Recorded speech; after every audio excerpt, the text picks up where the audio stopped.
ഞാൻ ഇന്നുള്ളത് സ്കോട്ട്ലാൻഡിലാണ് കേട്ടോ. അപ്പോൾ സ്കോട്ട്ലാൻഡിൽ ഞാൻ ആദ്യമായിട്ടാണ് ഇറങ്ങുന്നത്. അപ്പം ഞാൻ അതിനെ കുറിച്ച് നടന്ന അവിടുത്തെ കുറച്ച് കാര്യങ്ങളൊക്കെ കണ്ടിട്ട് അപ്പോൾ എനിക്കൊരു ബസ് ഭയങ്കരമായിട്ട് ഇഷ്ടപ്പെട്ടു കേട്ടോ. ഒരു 2 നിലയുള്ള ബസ്സൊക്കെ. പിന്നെ അതിന് ചുറ്റിപ്പറ്റിയൊക്കെ കുറച്ച് നേരം നടന്നതിൻ്റെ കുറച്ച് വീഡിയോ ഒക്കെ എടുത്തു കേട്ടോ. പിന്നെ ഞാൻ വേറെ എങ്ങോട്ടുമല്ല, ഈ രാജ്യത്ത് ഏറ്റവും ഗിന്നസ് റെക്കോർഡിൽ പോയി കഴിഞ്ഞാൽ ഏറ്റവും ചെറിയൊരു വിസ്കി ബോട്ടിൽ കിട്ടുമെന്ന് അറിഞ്ഞു കേട്ടോ. അപ്പോൾ എന്തായാലും ഞാനത് കാണാമെന്ന് വിചാരിച്ചിട്ട് തന്നെ കേട്ടോ വന്നത്.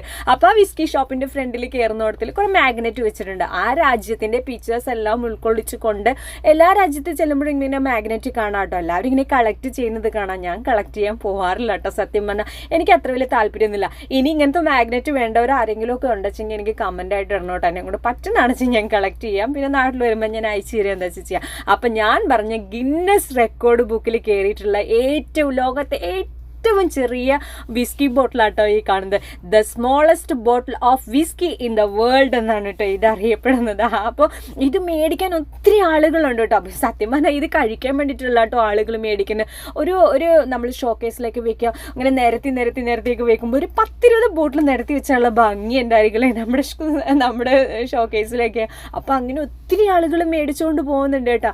അപ്പോൾ എൻ്റെ കൂടെ തന്നെ ജോലി ചെയ്യുന്ന കുറേ പിള്ളേർ ഇങ്ങനെ മേടിച്ചിട്ടുണ്ടായിരുന്നു കേട്ടോ. അപ്പോൾ അതാരും കഴിക്കാനൊന്നും വേണ്ടിയിട്ടൊന്നുമല്ല. പിന്നെ ഏത് രാജ്യത്ത് ചെല്ലുമ്പോഴും നമ്മളിവിടെ ആൽക്കഹോൾ കണ്ടന്റ് വളരെ കുറവായിരിക്കട്ടെ. നമ്മുടെ നാട്ടിലത്തെ പോലെ ഭയങ്കര ഹൈ ആയിട്ടുള്ള ആൽക്കഹോൾ കണ്ടന്റ് ഒന്നും എത്ര ബ്രാൻഡഡ് ആയിട്ടുള്ള സാധനമാണെങ്കിലും ഉണ്ടാവില്ല കേട്ടോ. പിന്നെ ഇത് ഗ്ലിമോറാൻജി, ഇത് ഭയങ്കര ബ്രാൻഡഡ് സാധനമുണ്ടോ, ഭയങ്കര നല്ല അടിപൊളി സാധനമാണ് കേട്ടോ. അപ്പം ഞാൻ അതിനെപ്പറ്റി എക്സ്പ്ലെയിൻ ചെയ്യുന്നു പറഞ്ഞാൽ ഞാൻ ഇത് റിലേറ്റഡ് ആയിട്ടുള്ള ജോലിയാണ്, അതുകൊണ്ടാണ് കേട്ടോ ഞാൻ അങ്ങനെ പറയുന്നത്. അപ്പോൾ ഇത് ഞാൻ നാട്ടിൽ വരുമ്പോൾ മേടിക്കണം എന്നിങ്ങനെ വിചാരിച്ചിട്ടുണ്ടായിരുന്നു. പക്ഷെ ഞാൻ നടന്നിട്ടില്ല കേട്ടോ. കാരണം എൻ്റെ കമ്പനി അത് പ്രൊവൈഡ് ചെയ്യുന്നില്ല, സെയിൽ ചെയ്യുന്നില്ല നമ്മുടെ സ്റ്റാഫിന് വേണ്ടിയിട്ട്. അപ്പോൾ എല്ലാ പ്രാവശ്യം ഞാൻ വരുമ്പോൾ കൊണ്ടുവരേണ്ട സാധനങ്ങൾ ഞാൻ വീഡിയോ ഒക്കെ ചെയ്യാറുണ്ട്. പിന്നെ ഈ കാണുന്നത് ഹോം മെയ്ഡ് ആയിട്ടുള്ള കുറച്ച് നെക്ലസ്സുകളാണ് കേട്ടോ.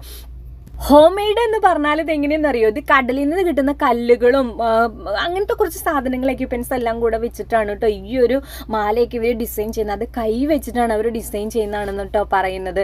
അപ്പോൾ എന്തായാലും നല്ല ഭംഗിയുണ്ട്. ഒത്തിരി ആളുകൾ അത് മേടിക്കുന്നുണ്ട് കേട്ടോ. ഭയങ്കര എക്സ്പെൻസീവും കൂടെയാണ്. പിന്നെ ഞാൻ പറഞ്ഞത് സ്കോട്ട്ലാൻഡിനെ സംബന്ധിക്കുന്ന ഈ ഒരു എംബ്ലമാണ് കേട്ടോ, സ്കോട്ട്ലാൻഡിനെ പ്രതിനിധീകരിക്കുന്ന ഒരു എംബ്ലം. ഇതൊക്കെ നമുക്കിങ്ങനെ മേടിക്കാൻ കിട്ടും. ഇതിന് ചെറുതുണ്ട്, വലുതുണ്ട്, ഡിഫറെൻ്റ് ആയിട്ടുള്ള കാര്യങ്ങളൊക്കെ ഉണ്ട്. പക്ഷെ ഞാൻ ഇത്തരം കാര്യങ്ങളൊന്നും കളക്ട് ചെയ്യാറില്ല കേട്ടോ. ഇനിയിപ്പോൾ ആർക്കെങ്കിലും വേണമെന്നുണ്ടെങ്കിൽ കമൻ്റായിട്ട് താഴെ പറയാം കേട്ടോ. അപ്പോൾ എനിക്ക് പറ്റുവാണെങ്കിൽ ഞാൻ മേടിക്കാം കേട്ടോ. പിന്നെ അവിടുന്ന് കുറച്ചും കൂടെ അപ്പുറത്തേക്ക് മാറിക്കഴിഞ്ഞ സമയത്ത് സാധാരണ നമ്മുടെ വോഡ്ക ഇതെല്ലാം നല്ല അത്യാവശ്യം നമ്മൾ സാധാരണ നമ്മുടെ നാട്ടിൽ സൂപ്പർ മാർക്കറ്റിൽ വെളിച്ചെണ്ണ ഓയിലൊക്കെ മേടിക്കാൻ പോകില്ല. അങ്ങനെ കേട്ടോ ഇവിടെ എല്ലാ ഷോപ്പിലും ഇങ്ങനെ ലിക്കറില്ലാത്ത പരിപാടിയില്ല കേട്ടോ. അപ്പോൾ അത്രയേ ഉള്ളൂ ഇന്നത്തെ വീഡിയോ.